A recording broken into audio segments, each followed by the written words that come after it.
The average citizen, in fact, I'm at home and I still do not have the time to sit and listen to the entire Standing Finance Committee. But the devil is literally in the details. The UNC would have boasted about a $3 million deficit, which would have been low compared to the PNM's deficit last year, for example. However, just one of the first ministries, I don't know if you guys understand how the Standing Finance Committee works, but basically it's the one time where you really see parliamentarians earn their income. It's generally something that is beautiful to witness, if you ask me. You see the opposition and the government, going through line by line by line. And it's a really intricate, detailed process, because you are literally going through every single cent that is budgeted. You are going through every single thing.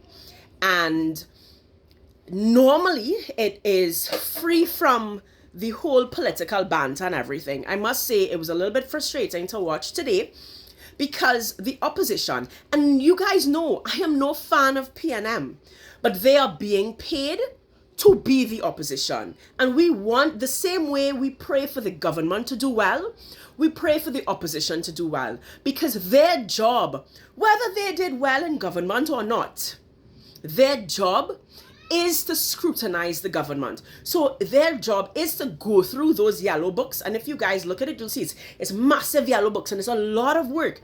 But their job is to scrutinize it line by line by line by line by line. And I remember being part of the opposition, working inside of the MP's offices and going through it line by line. And that is where you find the errors. That's where you say something is amiss. We need to figure it out. And that's where you find the corruption. That's where you find they drip something here and they drop something there, right?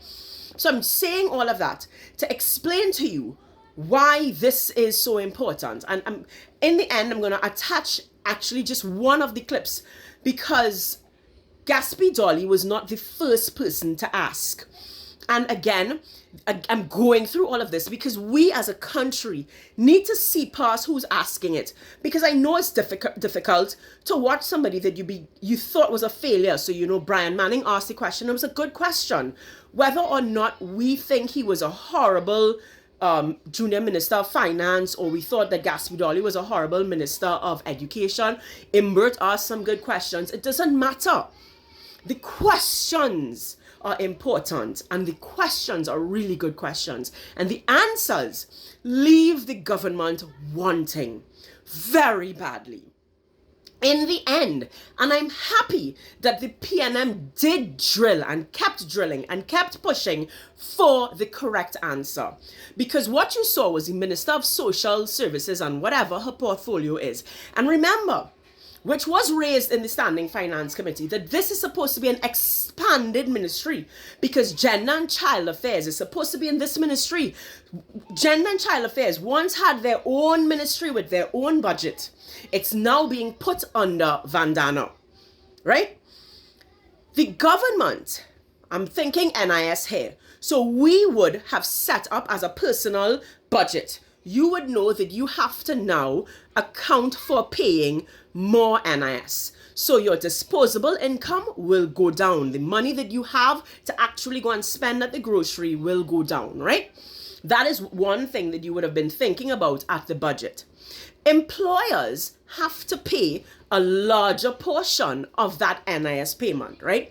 So you pay 1/3 of the NIS increase. You would take 1/3. Employers would take 2/3.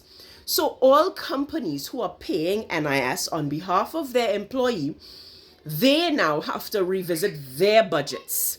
So they have to increase.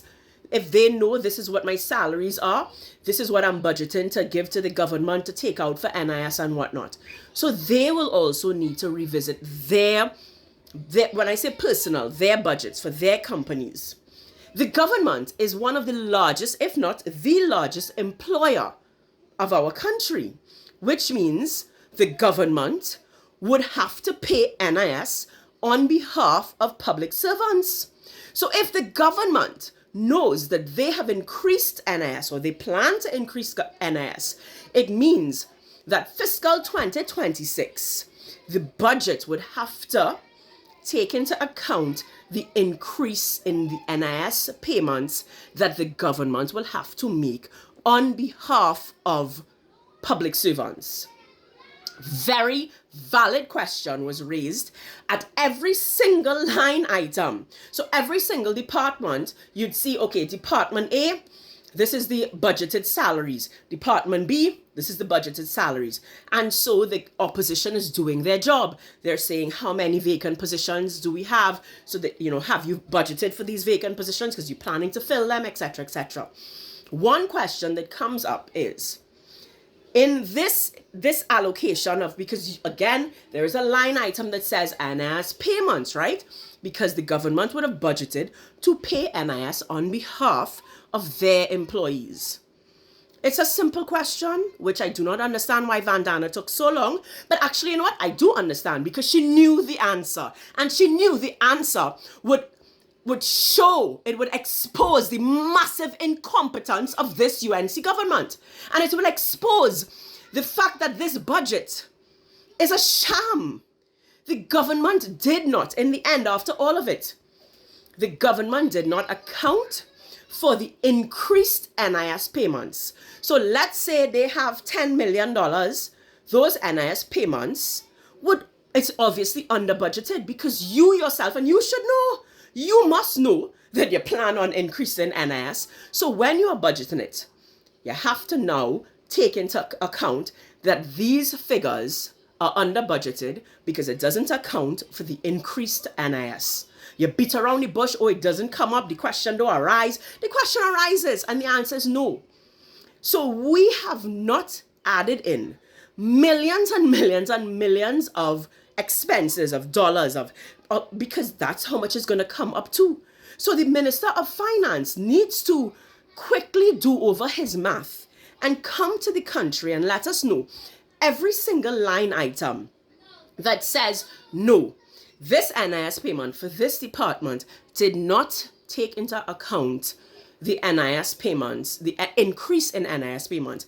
That is, I cannot begin to imagine how many line items would have been under budgeted because of this simple mistake.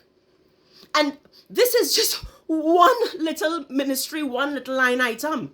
If we continue to listen on, because I'm playing catch up here, it's been going on since 10 o'clock. I'm now watching it at 2 o'clock in the afternoon. I can't begin to think how much more when we start to dig into it.